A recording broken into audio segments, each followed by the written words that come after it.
भगवान श्री कृष्ण उपदेश। एक, विश्वास की ताकत। तुम अपने विश्वासों की उपज हो। तुम जिस चीज में विश्वास करते हो तुम वही बन जाते हो। जो स्वयं पर विश्वास करते हुए लक्ष्य की ओर बढ़ते रहते हैं उन्हें सफलता जरूर मिलती है।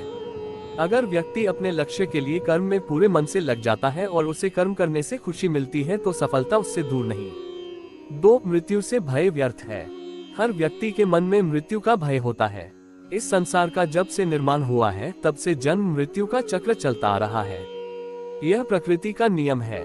इस सत्य को स्वीकार करके भयमुक्त होकर आज में जीना चाहिए।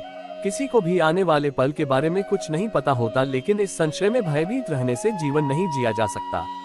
3, कर्म सबसे ऊपर आता है। श्री कृष्ण अर्जुन से कहते हैं कि व्यक्ति कर्म करने के लिए ही पैदा हुआ है और बिना कर्म किए कोई रह नहीं सकता। फल की चिंता करना व्यर्थ है क्योंकि इससे मनुष्य का मन काम से भटकने लगता है। किसी कर्म से सफलता नहीं मिलती तो क्या हुआ, असफलता भी ज्ञान के द्वार खोलती है। अगर बिना फल की चिंता किए कर्म करते रहोगे तो सफलता और मन की शांति जीवन भर तुम्हारा साथ नहीं छोड़ेगी। जो कर्मफल से विरक्त होकर कर्म करता जाता है उसका आध्यात्मिक ज्ञान बढ़ता जाता है। 4, हमेशा स्वार्थी होना गलत है। जो व्यक्ति हमेशा स्वार्थ प्रेरित होकर फल की चिंता करते हुए कर्म करते हैं और सिर्फ फल ही उन्हें कर्म करने को प्रेरित करता है, ऐसे लोग दुखी और बेचैन रहते हैं क्योंकि उनका दिमाग हमेशा इसी उलझन में फंसा रहता है कि उन्हें क्या फल मिलेगा। स्वार्थी व्यक्ति सुखी नहीं रह पाता और ऐसे व्यक्ति से कोई भी संबंध नहीं बनाना चाहता।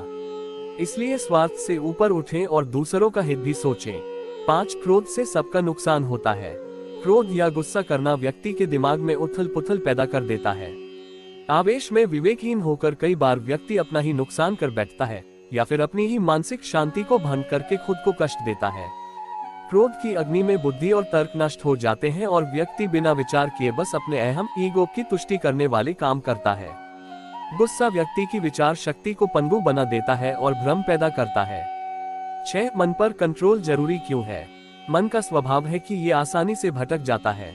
अगर जीवन को सफलता की दिशा में ले जाना है तो मन को काबू करना बहुत जरूरी है।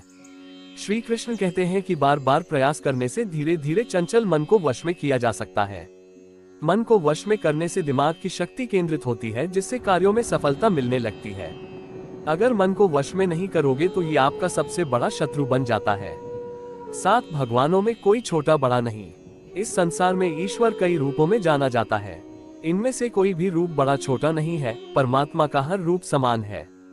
जैसे हर नदी अंत में सागर में जाकर मिलती है, वैसे ही हर धर्म, मत और संप्रदाय की धाराएं परमात्मा रूपी समुद्र में समा जाती हैं। यह संसार परमपिता का ही स्वरूप है, वो हर कण में विद्यमान है। 8, कर्तव्य पालन जरूरी है। भगवान श्री कृष्ण उपदेश देते हैं कि हर व्यक्ति को अपने कर्तव्य का पालन करना चाहिए। यही धर्म है। अगर अपने कर्तव्य का पालन नहीं किया जाता है तो मन में अशांति और दुख प्राप्त होता है। अपनी पसंद नापसंद, मोह बैर को किनारे रखकर अपना कर्तव्य करो। किसी अन्य व्यक्ति का कर्म आपको कितना भी आकर्षित करे, उसके प्रलोभन में न आए। कष्ट में रहते हुए भी अपना कर्म करना दूसरे की नकल करने से श्रेष्ठ है। अपने कर्म और कर्तव्य का पालन ही जीवन का सही मार्ग है, क्योंकि कर्म करना अकर्मण्यता से हमेशा बेहतर है। कर्तव्य में दोष देखकर पीछे न हटे, क्योंकि हर कर्म में कोई न कोई छोटा बड़ा दोष हो सकता है, जैसे अग्नि के साथ धुआं भी होता है। सदैव कर्म करो। कर्म करने से पहले विचार करो, लेकिन बहुत ज्यादा विश्लेषण मत करो। अधिक विश्लेषण संशय और अकर्मण्यता पैदा करता है। 9, ध्यान करने से परमात्मा को अनुभव किया जा सकता है।